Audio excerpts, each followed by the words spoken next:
Good evening. We're back with another Marvel Champions video.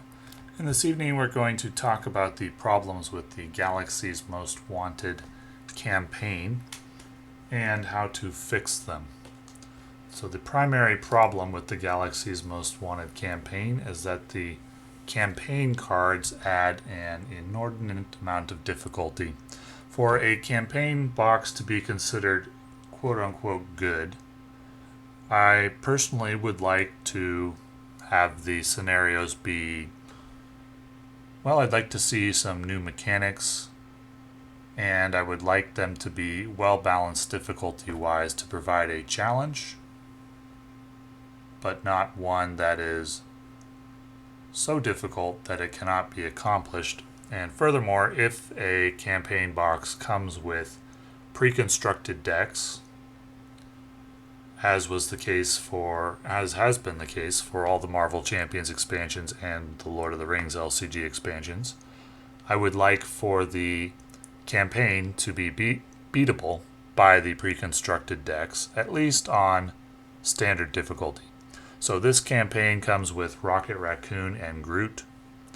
In my opinion, for this campaign to be considered good, it should be balanced so that a team of Rocket Raccoon and Groot can beat the campaign on standard difficulty. You want your players to be able to beat the content using the content that you have provided them. If you make content that is so challenging that the heroes that you've provided the players cannot beat it, well, the players will be very frustrated by that. I would be.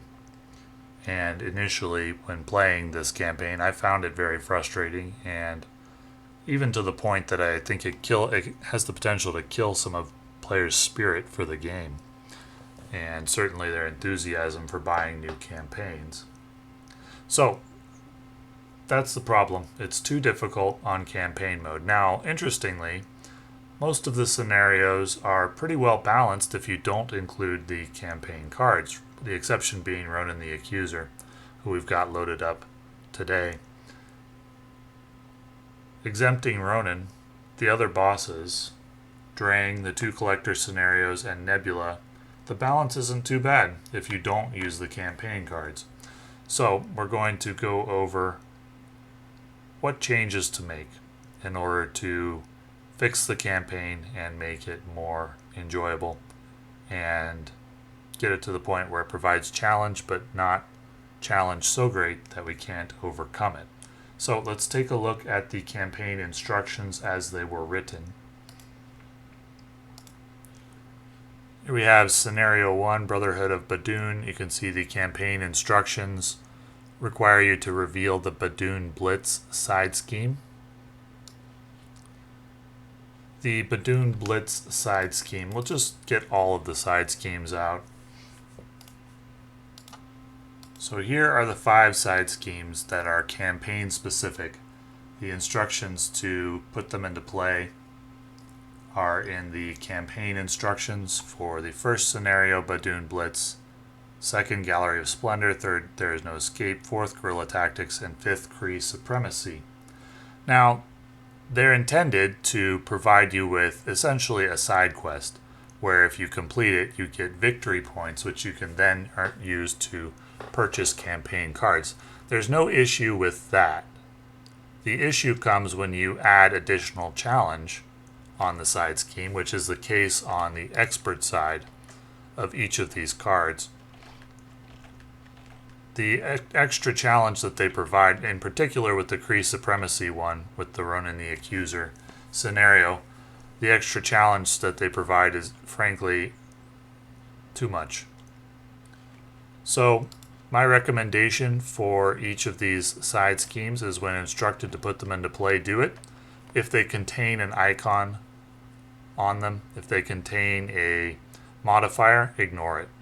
So if you play Badoon Blitz on the expert campaign, simply ignore the boost icon. For the additional setup, you're also required to put the Badoon Headhunter in the deck, which provides victory 2 if you defeat it. That's fine. I would do that for each quest and give yourself 2 victory points when you defeat the Badoon Headhunter. I would not escalate the difficulty for each kill. So ignore the ignore the campaign instruction to put the other Badoon Headhunter cards into the encounter deck. There are 5 of them, and the instructions tell you for the second scenario, if you've killed the Badoon Headhunter once, you put it on the hunt, and then twice Dead to Rights, then Headhunter's Henchman, Fugitive Recovery. I would not do any of that. Put the Badoon Headhunter in the deck. Give yourself 2 victory units if you defeat him, but don't keep escalating the challenge, is my recommendation. Let's talk about the individual scenario instructions and the victory instructions. So I'll include all of my recommendations for how to fix this campaign in the notes below, but essentially all we're doing is we're beating each quest, we're gaining unit rewards, we're ignoring the extra difficulty, the extra icons, the boost icons that the side quests provide, so that the side quest exists, but we don't have to tackle it, that there is a reward if you choose to do so. So that way you can have the additional challenge of needing to dedicate threat to an additional side quest, but not be penalized for not doing it. I think having side objectives is fine. I think you run into problems when you penalize the players for not doing them, and I don't know why that decision was made, particularly in the case of Kree Supremacy, which on Expert adds 11 threat and a acceleration icon, a boost icon, and an extra card icon. That is frankly absurd. What we want to happen is we want to defeat the first boss. We want to be rewarded if we took out the Badoon Headhunter. We want to be rewarded if we did the side quest. We don't want to be penalized for not doing it. And then we go to the victory conditions. We record 1 unit for each player. We record number of units equal to the victory values on encounter cards in the victory display. We record 1 unit if there are no minions in play. I have no issue with any of that. We record 1 unit if the main scheme is on stage 1B. I have no issue with any of that. So the setup instructions are all good on scenario 1, Brotherhood of Badoon. The exception being you want to ignore the acceleration icon on Badoon Blitz. Scenario number 2 instructs us to reveal Gallery of Splendor. That's fine, but again we want to ignore the icon on side B if we play on Expert, because an additional 8 threat and an additional encounter card is too big of a challenge at the present level of collection anyway. There may come a time in the future when collections are so advanced that this challenge is appropriate, but in my opinion, the campaign as it's designed on Expert, that should actually be considered a higher difficulty level than Expert, Heroic 1 or Heroic 2, I would say. So, Scenario 2, once completed. Now, in terms of whether you should do the Expert campaign, set each player's hit points to the remaining hit point value, I think so, and then spend 1 unit to heal your identity to full if you would like. That's a good change. That's a good challenge for Expert. Whether you should do the in-player order, each player must choose 1 card from their hand and put it face up into the collection. No, I don't think so. No additional challenge. We want the campaign to provide us with options, but not requirements, because the base scenarios without any campaign cards are just fine as they are in terms of challenge. They're well balanced. So anytime the Expert campaign or the standard campaign would provide additional challenge, we say, no, that's not needed. When it would provide rewards, we say, yes, that's great. That's the general rule we're operating by here. In Scenario 1, when the players are instructed in player order to discard cards from the top of the encounter deck until a minion is discarded, no, we do not do that. There is no need for the additional difficulty. It is difficult enough as it is.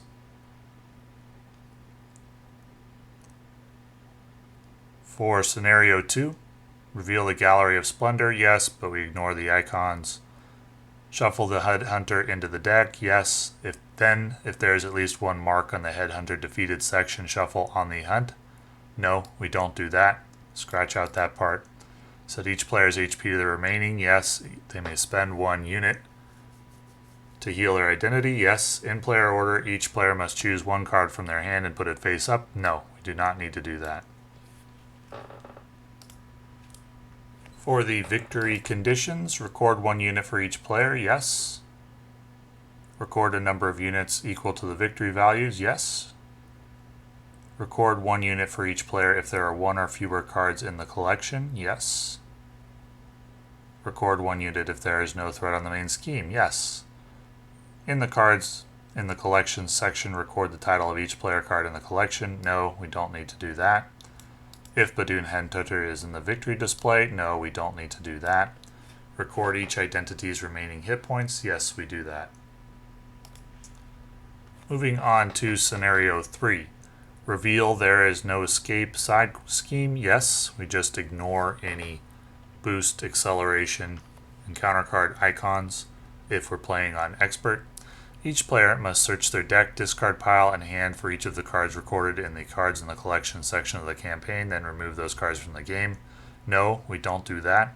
Shuffle the Badoon Headhunter into the encounter deck. Yes, but we don't need to do the rest of that. Expert campaign, set each player's HP to the remaining value from the last scenario. Yes. Each player may subtract 1 unit to heal their identity. Yes.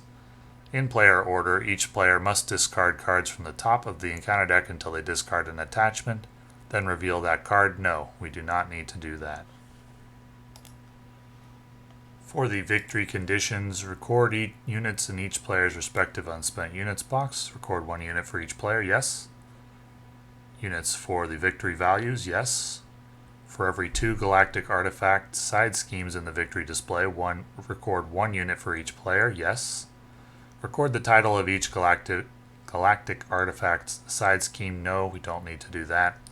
If Badoon Headhunter is in the victory display, no, we don't need to do that. Record each identity's remaining hit points. Yes, we do that. For scenario 4, Nebula, reveal the guerrilla tactics side scheme. Yes. Shuffle each galactic artifact side scheme in the victory display section of the campaign log into the encounter deck.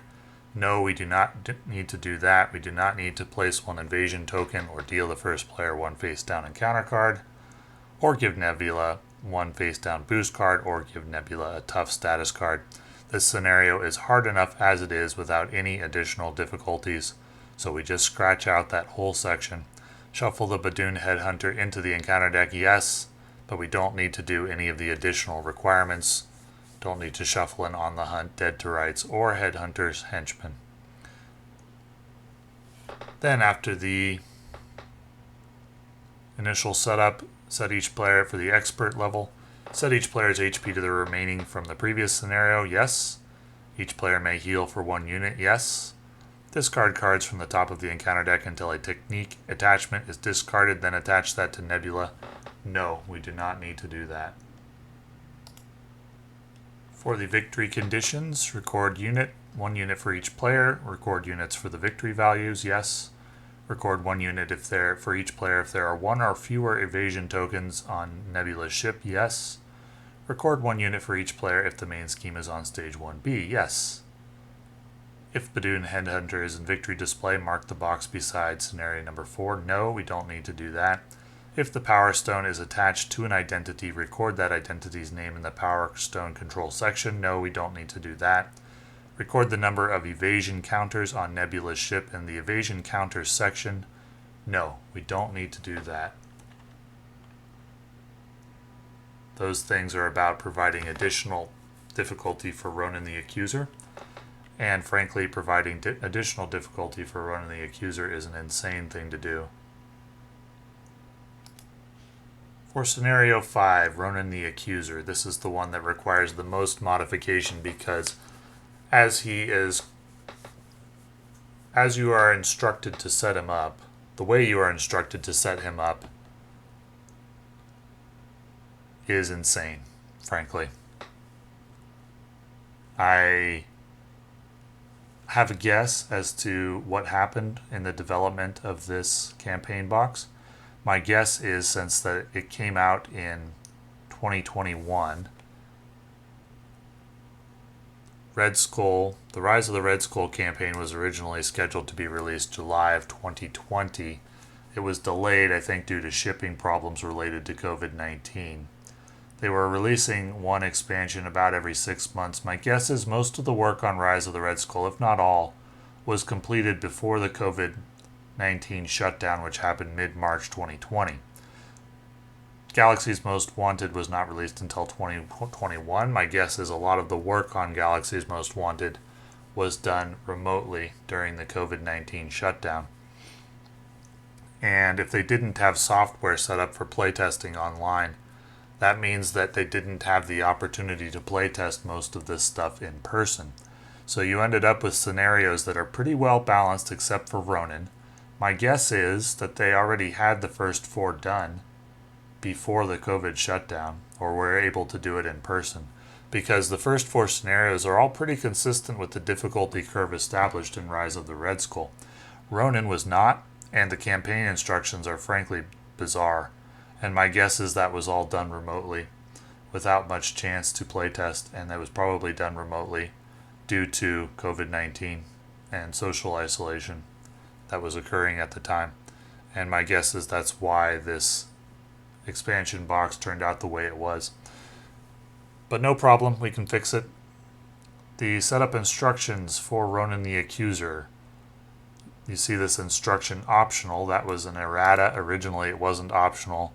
That you reveal the Kree Supremacy side quest, which is an insane side quest because even on standard difficulty it adds an additional acceleration icon. So if we were following the setup instructions for Ronin the Accuser, this is on expert. We have Kree Command Ship, which adds an additional encounter card. We have a weapon for Ronin. We have Ronin himself. We have the main quest. We have an additional side quest, Cut the Power, and then we have an additional side quest, Kree Supremacy, which on standard, that means 1, 2, 3 encounter cards on turn 1 on standard difficulty, with this side quest taking 9 threat to clear. That is an insane setup for standard difficulty. This is like a heroic 2 setup or something like that. And if you play on expert, then it adds an additional 2 threat and an additional acceleration icon and an additional boost icon. And that's something akin to like heroic 3 difficulty or something close to that. But wait, that's not all.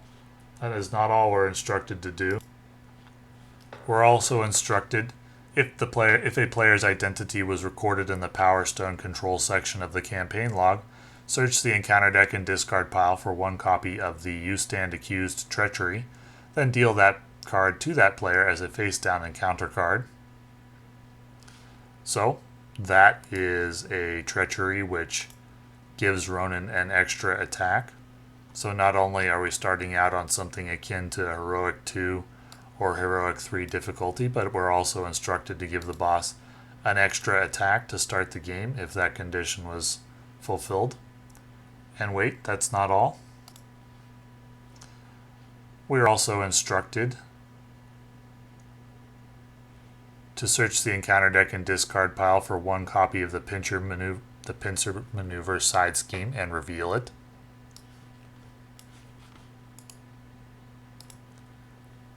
The pincer maneuver adds an additional 2 acceleration icons and 5 threat. But wait, that's not all.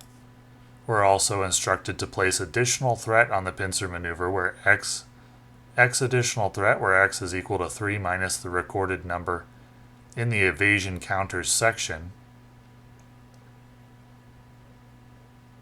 And then we're also instructed to shuffle the Badoon Headhunter, and I have no problem with that instruction.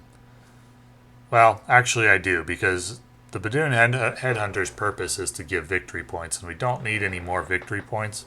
I suppose if you just want victory points, you could do that. But I wouldn't do the Badoon Headhunter instruction for the final scenario. I don't think it's needed anymore. Ronin is hard enough as it is. So let's just scratch this out. Scratch out the pincer maneuver side scheme. The additional difficulty is not needed. Scratch out the You Stand Accused. Certainly scratch out the Kree Supremacy. It's insane that this was originally required. It was later changed, so they said, okay, now it's optional. It's pretty Mickey Mouse. But anyway, to scratch out the Kree supremacy. For the victory conditions, set each player's HP. Oh no, this is still set up. Set each player's HP to the remaining HP from the previous scenario. Yes. You can heal using 1 unit. Yes. Place an additional 1 threat on the main scheme. No. And why? 1 threat is barely anything. Yeah, but don't do that. If the players lose this game, Ronan the Accuser claims the Power Stone and the players lose the campaign. No, I wouldn't hold myself or anyone else to that. Victory, Ronan is defeated and the players win the campaign. Yes, that's fine. So that's how we fix this campaign. And if these instructions are followed, I found the campaign fine. I found it enjoyable. You get to experience the gaining the units, the spending the units on the campaign cards, and you experience a campaign that is challenging but doable, which is the goal. And that is the way it should have released, in my opinion. All of these extra campaign instructions that we're scratching out, they were not needed. The campaign was fine as it was. It provided difficulty. It was challenging, but doable. And I don't know why the campaign instructions were added, but they were. And there will come a day when collections are at a level where they're just demolishing the early campaigns on Heroic 1 or 2 or even Heroic 3 difficulty. And then those collections, those decks, will probably be able to defeat the Galaxy's Most Wanted campaign on Expert difficulty as it was originally designed. But if you don't have a deck capable of defeating Heroic 2 or Heroic 3 quests, I would not bother with playing the campaign as it was originally designed. And my buying recommendation for this campaign is that if you are not of the mindset, I'm willing to institute house rules, I am willing to make modifications, not specifically the modifications I recommend here, although I do like these modifications and think they fix all the problems with the campaign. But if you're not willing to make some modifications to the scenarios as they were originally designed, I would not bother with this campaign at all, because I think you will find it frustrating and basically a $50 paperweight if you are of a mindset where you're not into making your own headcanon, if you're not into fixing the campaign as it originally shipped. You'll get some use out of the quests without the campaign, but if you really want the campaign to be part of what you get with this expansion box, you have to modify it or else it's unplayable. Unless your campaign is super advanced and you're in the end game, so to speak, and you're buying this campaign last, after having defeated all the others and after having advanced your collection to the point where you're defeating bosses on Heroic 2 or Heroic 3, then you will be able to play this campaign as designed. But if that's not the case, I would not buy this campaign unless you're willing to modify the campaign rules to make it playable. Because as it shipped, it was a mess, an unplayable mess. The scenarios without the campaign cards are mostly fine. I would still make changes to Ronan. So now that we've gone over the campaign instructions, we need to make additional changes to the Ronan the Accuser scenario. Scenarios 1 through 4 require no additional changes, but Scenario 5, Ronan the Accuser, does require additional changes in my opinion. And those additional changes are as follows. Number 1, remove the Kree command ship from the game. Starting the game on standard difficulty with 2 encounter cards is frankly insane. And you'll start with 3 if you play Kree Supremacy, but standard difficulty with 2 encounter cards is insane. It's not needed. The scenario is difficult enough with just 1 encounter card, so I would remove the Kree command ship from the game. I would definitely not include Kree Supremacy, remove that from the game. Then there are a number of encounter cards in this deck that have a surge on them, and that surge needs to be ignored because the encounter cards don't need a surge. They are challenging enough as it is. Primarily, that would be Fanaticism, a crazy good encounter card, good for the boss, not good for us.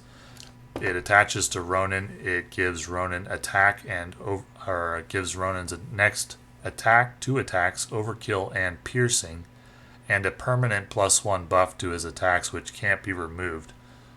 And it surges. Ignore the surge when you're playing this scenario. The surge is not needed. The card is strong enough as it is. In fact, without the surge, it's one of the best encounter cards for the villain in the game. So the surge does not need to be there. Ignore it. I would ignore the surge on Kree Physiology. That one's a little more debatable. That card's not that strong, but it is comparable to other encounter cards in other sets. And so for the sake of just one universal rule, which is ignore the surge on all encounter cards, we'll ignore the surge on Kree Physiology as well. And then there's one other encounter card that is Rogue Vessel, which has a surge, which I would also ignore. This has a forced interrupt when the villain phase ends, deal 1 damage to each player. This encounter card is fine. It does not need an additional surge. You can get rid of it by exhausting the Milano and spending 2 resources of any type to discard it. Those are the changes I would make to the encounter deck for Ronin the Accuser. Ignore all the surges. Those are the only 3 surges in the deck. Ignore them. Don't surge when you see surge on a card. There is of course the surge on the expert cards. Don't ignore those. Leave those as they are. But ignore the surges on all the Ronin cards. Remove Kree Supremacy from the game. Remove Kree Command Ship from the game. And then you will find this encounter with the Kree Commando recommended modular set. You will find this encounter challenging, difficult, not overcomable by mediocre to bad heroes, but overcomable by good heroes with good decks. But you will find it doable. Without these changes, in my opinion, without an advanced collection, this boss is not beatable without extraordinary luck. And so these changes are needed for Scenario 5 to be playable. Scenarios 1 through 4 don't need any additional changes beyond the changes we discussed to the campaign instructions. But Scenario 5, Ronin does need these changes in order to be playable. Otherwise, you will find him frustrating, to put it mildly. With these changes, it's a fun campaign. I enjoyed it. I didn't feel like I lost anything. I felt like it fixed all the major problems with the campaign, and I enjoyed playing through it. And I would play through it with additional heroes in the future, with friends, and so forth. And I would find it to be a very good campaign. But without these changes, I find it an unplayable mess. The campaign. Just not good. Fortunately, these changes are not too difficult to implement or understand or anything like that. And fortunately, the encounter decks, if you don't use the campaign cards, scenarios 1 through 4 are just fine. The difficulty is good. I liked it. Found the scenarios enjoyable. Challenging, but overcomable. Though still probably not overcomable with Rocket Raccoon and Groot. At least not on expert. Maybe doable on standard though, with a Rocket Groot team, but neither of them will be able to solo it. Anyway, that is how I would fix the Galaxy's Most Wanted campaign. That's how I will fix it when I play it in the future. And I will post all of these scenario changes in the notes for the video directly underneath the video. So here we have our setup instructions for Ronin the Accuser. If you're on standard mode, there are no additional setup instructions. If you're on expert, you simply set your HP to whatever you had at the remainder at the end of the previous scenario and heal if you're willing to spend 1 unit. So, this is how we fix the campaign. And once again, I enjoyed it with these instructions, and I found the challenge great. I found it very similar in challenge to Rise of the Red Skull, and I enjoyed the card marketplace mechanic with the optional side quests that you can defeat for more victory points.